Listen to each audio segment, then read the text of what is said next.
Good evening. This is the Elliott Wave update for the S&P 500 for Tuesday, February the 15th, 2022. Well, the markets did bounce higher today. And by the time that we came in this morning, the S&P was already above resistance and truly heading towards that hourly 200. It ended up trading in a fairly tight range for the balance of the day, tradable, but yet still tight. Did a last gasp effort at reaching up at that level at 44.70. Now, what this does is it just allows me to make a few changes to the labeling. These are changes that I have been discussing for both the NASDAQ and the S&P, in that if indeed we are in an intermediate third wave, and in turn within that, a minor third wave down, it needs to move much faster and deeper and quicker than it has. And so what I was discussing is that we have a very strong possibility that what we've completed thus far is just minute wave one of minor wave three.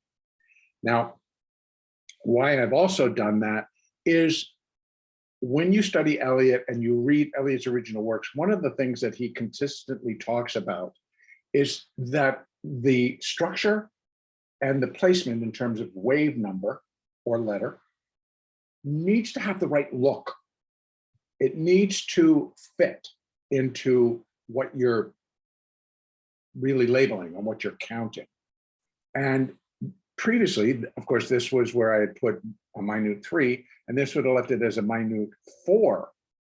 And it just didn't fit. If it had completed here, it would have fit and allowed for an additional decline for a fifth wave, and then possibly even completing a minor third wave. But with today's strong rally, and I'll speak about that in just a moment, it didn't leave the market, or didn't leave the labeling and the look correct for me. Now, it did not break any rules. As previously labeled, it would have had to go above this level to move into the price territory of the first wave, and that was all the way up here. But it was getting itself and had gotten itself above a low, which I thought had marked a decent low on the decline, and I didn't really think a fourth wave should start pushing above that level. So I've gone ahead, I've made the change and moved this all the way down. And now this is the completion point, 43.54 as the minute wave 1. That then suggests that this is minute wave 2. And let me just add the Fibonacci retracement. So and when we're just doing a second wave, we're just looking for the retracements of where the possibilities are. And as you can see, it's above 0.382. It's above, oh, actually it's just touching on the 50%. And that all fits very cleanly. Again, second waves can retrace much more than 50% of the first wave. And it wouldn't be uncommon for it to go up to 618%. So while we can continue to allow for this bullishness in the market, it would still fit within a second wave.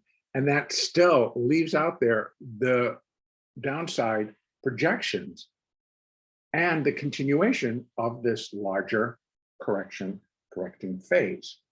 Now, going to the bullishness from today, that the market, or many traders in the markets, have determined that we were declining because of the threat of war, the threat of Russia invading the Ukraine and taking it over, claiming it for itself. And then the tensions that have built as armies mass on all the borders of the Ukraine. And the rhetoric going back and forth, and the West not meeting the demands of Russia, et cetera, et cetera. But then overnight, we or their news came that Russia was withdrawing troops from the border, pulling troops back from the border. So when Europe opened, they blasted higher. And that actually was more fitting in that if there was going to be an armed conflict, it would basically be in their backyard. And so, and what was to stop them, stop the Russians from just continuing to push NATO back further and further if they were able to do so. So there was a lot of tension, even within the European countries and the European markets, that this could occur. In any case, it reminded me of what took place when we had the buildup back in 1990 to 1991, when Saddam Hussein invaded Kuwait. And of course, it was for a whole different reason, and oil prices and oil was involved, et cetera, et cetera. So there was much more coalition to go stop that because it was stopping the flow of oil. Nonetheless, the buildup for the actual escalation into that conflict kept the markets lower, lower, lower, lower, and they held lower.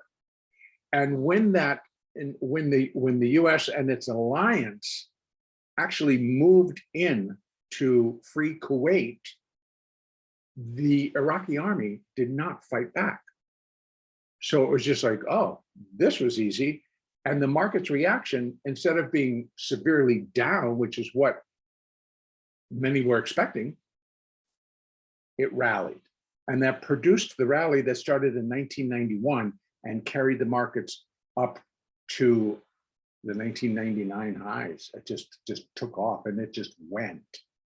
And so I can see why some of this, when you get that pressure off of you're going to have an armed conflict and it's really going to screw things up for global economies and global commerce, et cetera, et cetera. So you start to make some adjustments. And when that pressure seems to have been relieved, you then move back in. Now, what my answer to that is that I don't believe that the markets were just declining because of the threat of an armed conflict in the Ukraine, and with putting a lot of tension on the NATO forces and the US forces sitting there. So I think that also what is within this is within our own country, within our own economy, we have inflation. We had more numbers today which showed that inflation remains high. Inflation, even on the producer level, is high. And it's coming in at 6.9, which is still right at that 7 to 7.5%. That on the consumer level, we're up at 7.5%. On the producer level, it seems to be at 6.9 to 7%. That is something that just cannot continue, and to allow for cheap money and to keep an economy going. Because we are the consumers that have to go buy what's being produced, and we're not going to be able to afford it because it keeps getting marked up. So in any case, I think that almost is stronger, coupled with the potential for an armed conflict in the Ukraine, in Eastern Europe, really puts another wedge in driving things lower. So I think that today's relief rally, if you want to call it that, was very mistimed and misguided. There's been no evidence that Russia is actually pulling troops back. They had added more troops to do war games in Belarus, and those, now that those war preparation or whatever is done, those are moving back. They're not going all the way back into Russia, but they are moving back from the border. So I think that it was an overreaction. I think that until we have additional proof, we still have that threat. So having said all that, I am now looking at this market as being in a minute wave 2 bounce. And within that bounce, I am considering A, B, 1, 2, 3, all prolonged, 4 probably ended here, 1, 2, 3, 4, 5. There's a silly little triangle. It's not very pretty, but that could be a 5th wave. and will likely get itself up above 44.67. Actually, it needs to get above 44.68. We have, again, that hourly 200 moving average at 44.70. Then we have additional resistance. We have Fibonacci resistance right there, 44.69, 44.70. That's where resistance lies. And it may just get there, touch it, and not be it. But above that, we have 44.96. Now, again, it could exceed this and come back. It goes up to like 70, 72. It doesn't constitute a break above that. And that's open for everybody's interpretation, but I would not consider it a break if it comes back down. A break would have to be that it goes above and it closes. It closes above that 200. That's a break of the 200. But we have continued resistance at 44.96. Then we have additional resistance at 45.16. Now, what this second wave cannot do, it cannot break above 45.85. That same level that we've had for quite some time. That is where wave 2 completed and this wave 1 started. Okay, so for tomorrow, a lot's up in the air. We still not heard a peep from the Fed on this emergency meeting that they started yesterday, whether it's continued, whether it's completed. I've not seen any news on that. If somebody else has, please go into the comment section and leave a comment for me so that I know where I can go and find it, because that's important news for us to know. But I would allow for a little bit of a continued rise in the markets up to above 44.70, but that's where the resistance lies. And then we have 44.96 above all of that. Once the decline does begin, we are looking that we're going to start breaking back below these moving averages. Now, again, what we have is we have the 200, the 50, and then the other three were below it. The 20 crossed the 50 today. That gave support right there to that push in the market, right at the 3 o'clock level. It broke above, it's held above, it gave a good solid push. Now, what would have to confirm continued upside is the 4, the 8, the 20, and the 50 getting above the 200. That's going to take some work. And because here we sat all day. This was our range today, very range bound, considering recently we've had much more volatile and volatility within our moves. And that's all we did today, sitting right there. In fact, this is where we started today, actually right there. This is where we started, and that's where we traded, just in a very tight range.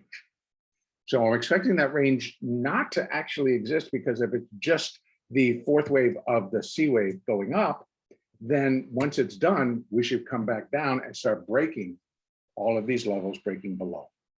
Now, what follows after this is again that minute third wave within the minor third wave.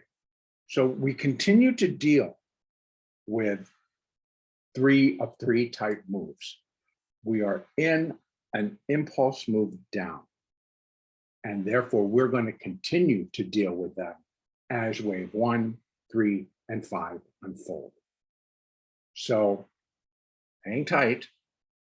As it begins, though, we should get a solid run, a solid cut back down through these moving averages as we start heading towards support at 44.09, heading for support at 43.58 to 43.55. And then we begin to start to move down again. Now, what I can do, let me see if it'll open it up. It won't. I'm going to take this. Again, this is just the retracements from here, but I want to take them off because I want to resume looking at our downside picture. So if I take all that away, this is where our support comes in. We no longer would have that support for the rally. Again, coming back down, yeah, you could use it, but right now our support is at 45. Then we have the 20 at 40, we have the 50 at 37. Then we have price support at 44.20, price support at 44.10. We have some at 43.81, 43.58, and then we start to drop again. Then that's where these next levels come in. And once we have that top in two, I will run extensions for a third wave. And that third wave will be going down. So again, for tomorrow, I would expect we need to probably come up and finish this wave unless it is all done. And if it is, then we're just going to start to decline. And once that begins, we're going to be looking for the breaks below the support levels. Our resistance was at 44.70, then 44.96, I think I called it. And then we had some above 45.19. So those I would anticipate are going to hold. We have 618 above and we have 0.70, 0.5 above. And I would suspect that they're going to hold. Downside, I'd be looking for the breaks. And as we start to head lower, again, dropping into a third wave, we should start to see greater acceleration back to the downside. That's where I'm going to leave it for right now. Our next update will be on Wednesday, the 16th.